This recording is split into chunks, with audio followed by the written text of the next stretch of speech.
आज की कहानी सरहद पार पाकिस्तान से है। आज की कहानी सुनने के बाद आपको यकीन नहीं होगा कि ऐसा भी कभी हो सकता है।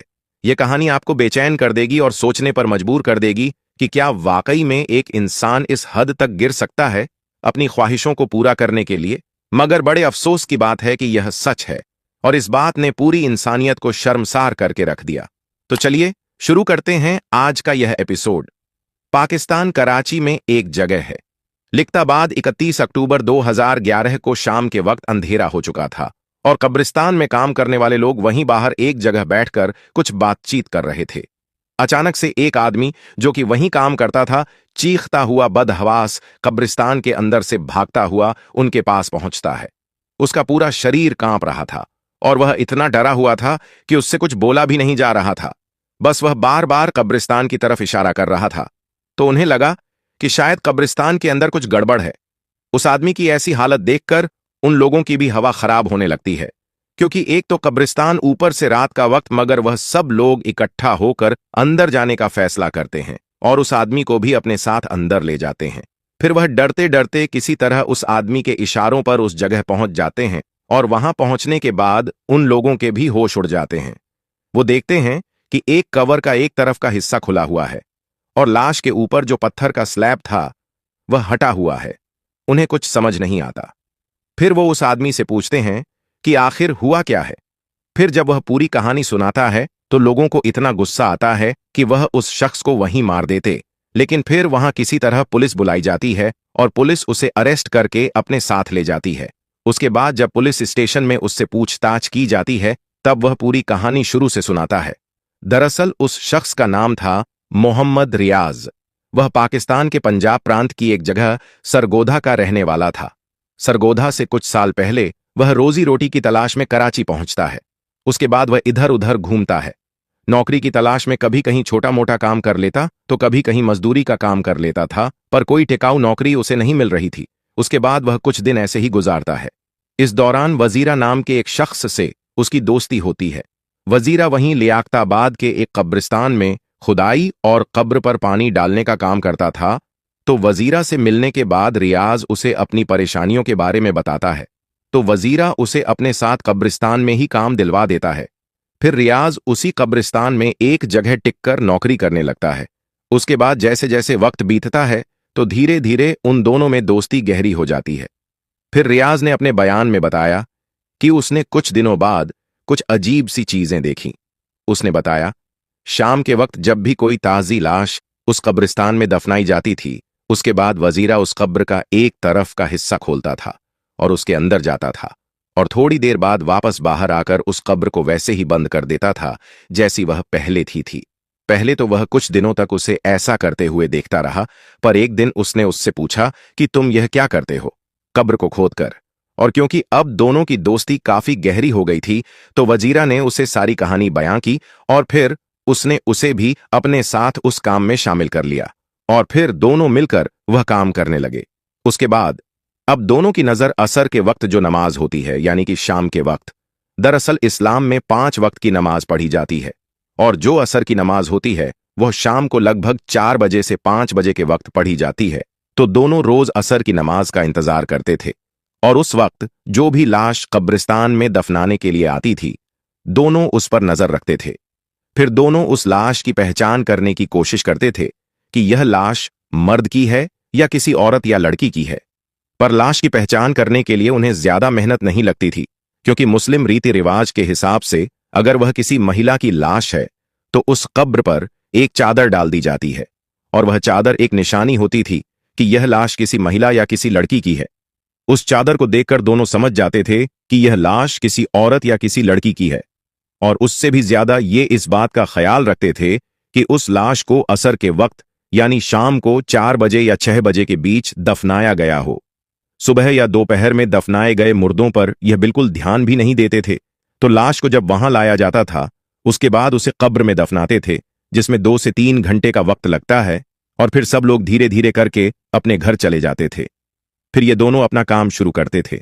उनमें से एक उस कब्र के पास जाता और उस कब्र के पैर वाले हिस्से की तरफ से उसे खोदना चालू करता और बस इतना खोदता कि उसमें एक आदमी घुस सके।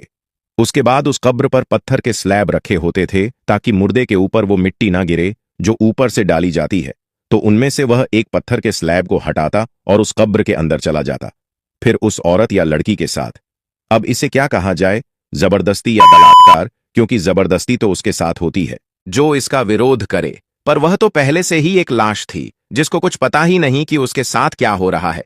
तो मतलब कि वह उस लाश के जरिए अपनी हवस को शांत करता था, उस लाश का रेप करता था। उसके बाद जब वह कुछ देर के बाद बाहर आता तो दूसरा उस कब्र में जाता और उस घिनौने काम को अंजाम देता। और ऐसा वह हर उस लाश के साथ करते जो शाम के वक्त दफनाई गई हो। और शाम का वक्त वह इसलिए चुनते थे ताकि उन्हें एकदम ताजी लाश मिले। और सुबह या दोपहर को वह यह काम इसलिए भी नहीं कर सकते थे क्योंकि वहां और लोग भी काम करते थे, इसलिए वह शाम के वक्त दफना गई। लाश के साथ ऐसा करते थे जिसे दफनाने में अंधेरा हो जाता था, और उस अंधेरे का फायदा उठाकर यह दोनों उस घिनौने काम को अंजाम देते थे। कुछ समय बाद वजीरा की मौत हो जाती है क्योंकि वह काफी नशा करता था और ड्रग्स वगैरह भी लेता था, मगर रियाज को उससे कोई फर्क नहीं पड़ता।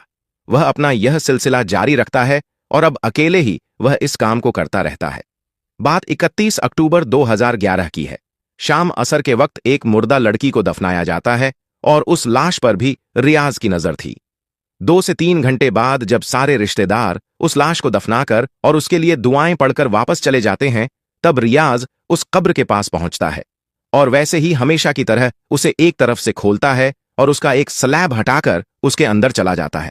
उसने अपने बयान में बताया कि जब वह उस कब्र के अंदर गया और जब वह उस मुर्दा लाश को अपनी हवस का शिकार बना रहा था तो उस दौरान अचानक से उसकी नजर उस लड़की के चेहरे पर पड़ती है।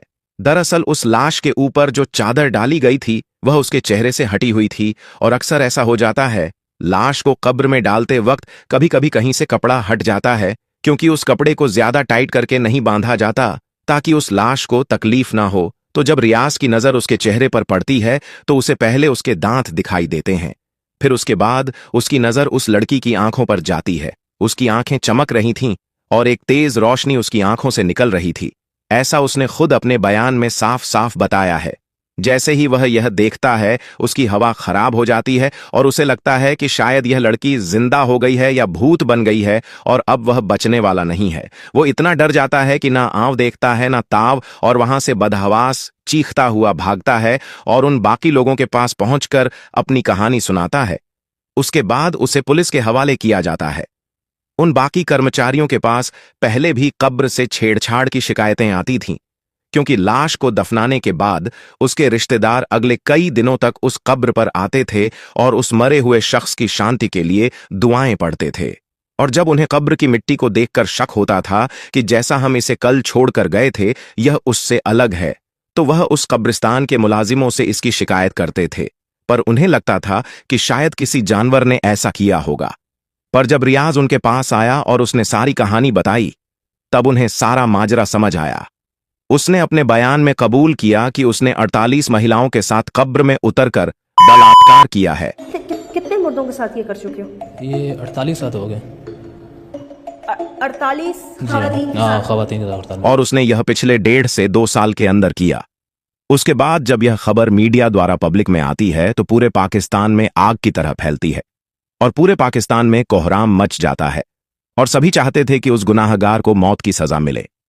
फिर पुलिस अपने साथ उसे कब्रिस्तान में भी ले गई और वो सब लोग भी वहां पहुंचे जिन्होंने पिछले 1.5 से 2 साल में कोई महिला लाश को वहां दफनाया था, और फिर उसकी निशानदेही पर उन कब्रों की पहचान की गई जिसके साथ उसने यह घिनौना काम किया था। हर वो इंसान अपने कलेजे पर पत्थर रखकर बैठा था कि कहीं वह उस कब्र की तरफ इशारा न कर दे जिसमें उनके अपने दफनाए गए हों। और सोचिए, जब वह उन कब्रों की पहचान करता होगा तो उन लोगों पर क्या बीतती होगी जब उन्हें पता चलता होगा कि इसमें उनका कोई अपना दफन है। उसके बाद जब यह मामला कोर्ट में पहुंचा तो हर 48 मामलों की सुनवाई अलग अलग करने का फैसला किया गया, जिनमें से 8 से 10 मामलों में रियाज को फांसी की सजा हो चुकी है। इंसान जीते जी बहुत सारे दुख दर्द और गम सहता है, पर मरने के बाद भी उसे चैन ना मिले तो इंसान जाए तो कहां जाए। कहते हैं मरने के बाद इंसान का इस दुनिया से कोई नाता नहीं रहता, पर इसी दुनिया के कुछ लोग उसे मरने के बाद भी चैन से नहीं रहने देते। पर पता है हैरानी की बात क्या है?